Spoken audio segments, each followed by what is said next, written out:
Entrepreneurs with a passion for growing their tech-enabled startups are encouraged to apply for various supports through Innovation Quarters, that's IQ, the city's Downtown Business Incubator.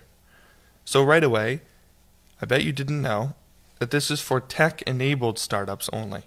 So, interesting kind of acronym, right? IQ. So it's Downtown IQ.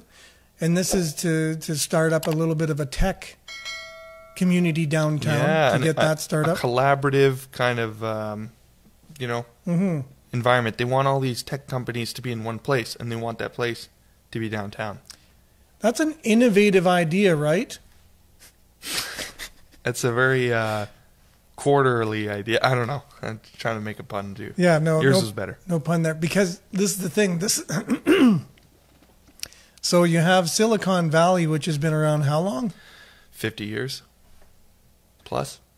And then many, many communities have done this since the 50 years. Yeah, like they said, hey, across the U.S. there are many cities. That's a great idea. Let's have like a tech hub somewhere in the city where all these tech companies can get together and easily, How many times have you heard the phrase, together. It's the next Silicon Valley? It's the next Silicon Valley.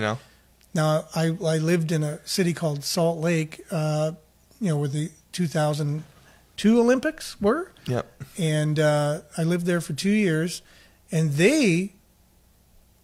I think they've had like a tech, their own Silicon Valley type of thing. Yeah, drive from Salt Lake City down to southern Utah. You'll see it's. I think is it Provo or is it even southern? Lehigh. South. So it's okay. North of Provo. Yeah, so then they have their own, and it's really bustling down there because of it. But it's been around for years and years. But it didn't take this approach though. Oh, okay, that's interesting. Like they had a surplus of talent. Yeah. Because they have a world-leading institution. They do. With a really good program in computer science.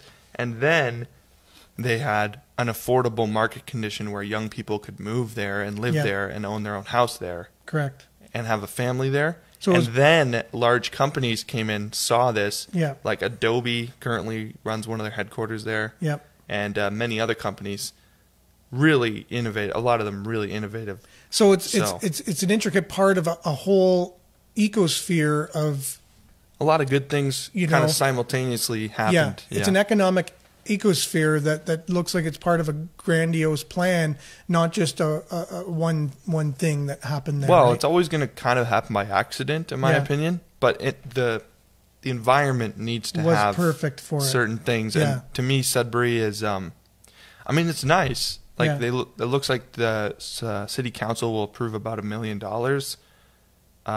Sorry, they already have approved about $1 million. $1 million for this over the next 4 years. Wow! But the money might be there, but if the attitude is not there, from the city council, then to me this is kind of wrong-footed. To me, it would make sense. Getting out of the way is in my opinion, a better approach to this.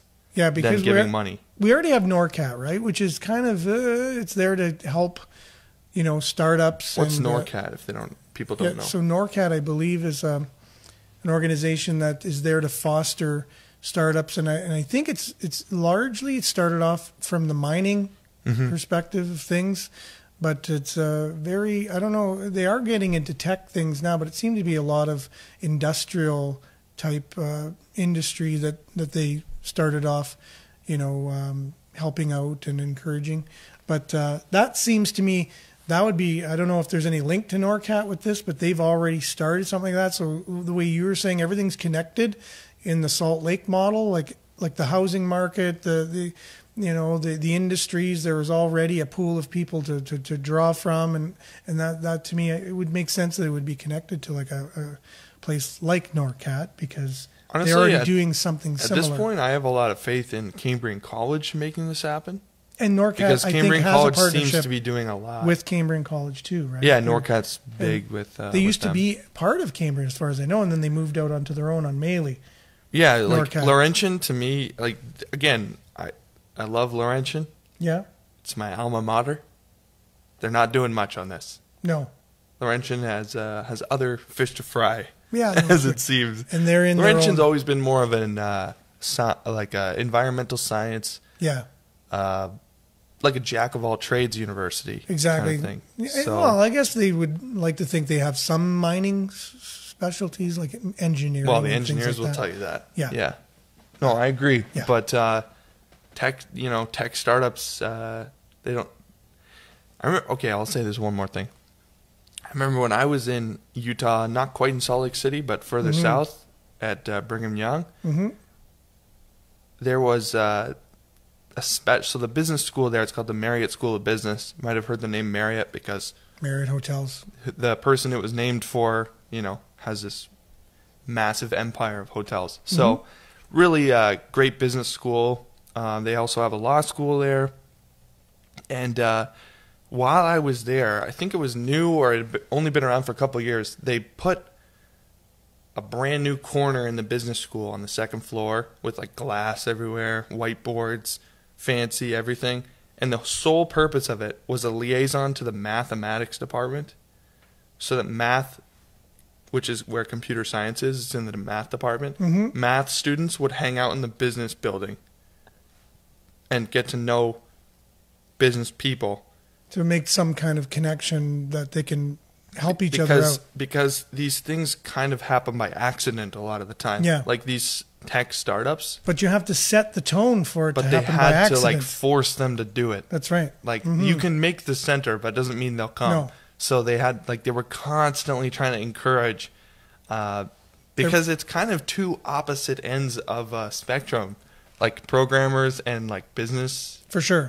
People, So visionaries. So they're deliberately trying to make an accident happen, is what you're saying. Exactly, and like it's I think it's proven because of that area, like we were talking about. I think it's not necessarily because of this center, but the attitude is there. Yeah, like they're trying to encourage it in any way that they can. Now, and this is the thing. Though we've been very critical of the place that we live currently. Sure. That's like when we live. This is our home, and you see things like the Kingsway Entertainment District kind of thing, and it's really hard for everybody to work on the same page. So something like this, we're pretty skeptical about, and so we're always going to come at it from a critical point of view.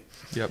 And so all the pieces to make things like this are usually joined all together with people cohesively working together. Like you said, the hand doesn't know what the other hand is doing, and so forth. So to make something like this happen, is there, so if you're a tech company, you could benefit by getting in on, being part of this collaborative effort in this incubator. So what incentives are there for the businesses themselves to be a part of this if they're a tech company? Yeah, so affordable office space, that will be a big one. Mentorship with community leaders, business advice. Okay. From people like we were talking about, NORCAT programs. There you like go. That. Okay, that's good. Workshops, seminars, networking opportunities, marketing and media exposure through the program, IQ, and then obviously collaboration with other people that are in the center. Yeah. All the things you'd kind of expect. Interesting. So I wonder if we would qualify for something like that as a tech company. We need to be more techie. Be more techie. Zach, you're techie. Billy's techie. Programming, okay, again, these are tech-enabled. You can't start a pizza place and be part of the IQ thing. Unless you're an app. Yeah, so it needs to be... You're a pizza app. An app to make pizzas. That's what I mean. Yeah. That's... An app, I guess that would work. You want a pizza, your app will make it for you. And it will print out of your charging slot. Your 3D printer will print a pizza. Exactly, yeah. You know what? That's not all that far. If you buy all the ingredients, they got the pizza machine here. That's basically what it is. It's my brother's favorite pizza, apparently. Oh, is it? He says every time we say, hey, we're going to order... There's one in the valley, isn't there? There's one in the valley, and it's like this... It's like a machine. A machine that makes your pizza anyway. So they have all the ingredients in there. You say what pizza you want, and the computer knows how much of each ingredient it throws in, and it cooks it. So how... You can envision a day where you have this at your house. Right. And everyone just has one. Yeah, and you just want to make a pizza, and you just always load it with the ingredients it needs, and it's all refrigerated. Isn't that the idea of like SodaStream? Yeah, exactly. Kind of SodaStream. Pop and pizza so far. Maybe other foods coming soon. I saw this pizza machine downtown. Yeah. And my first thought was, they just have a guy in there Like what do they call that? The homunculus? That's like the It's like a Flintstones. machine Have you that's ever watched the Flintstones, the cartoon? That's the way they do it. Yeah. It looks all whatever, But but it's like birds and they have little monkeys and they're animals. running on things. And, That was my first thought. I Yeah. go, this would be way easier if it's just a college student in there. yeah, and I remember, I don't know if And it he's was, making if it was Bugs Bunny or something, and they always wondered how the light goes on and off in the fridge. And it's this little guy who lives in the fridge, and he knows There's you're a opening. switch. He runs out and flicks the light on, and That's then goes pretty back. funny. Hey, AJ here. Did you like that video? Please like and subscribe for more. Just like it every weekday. Share it with your friends so they can stay up to date with all Sudbury news.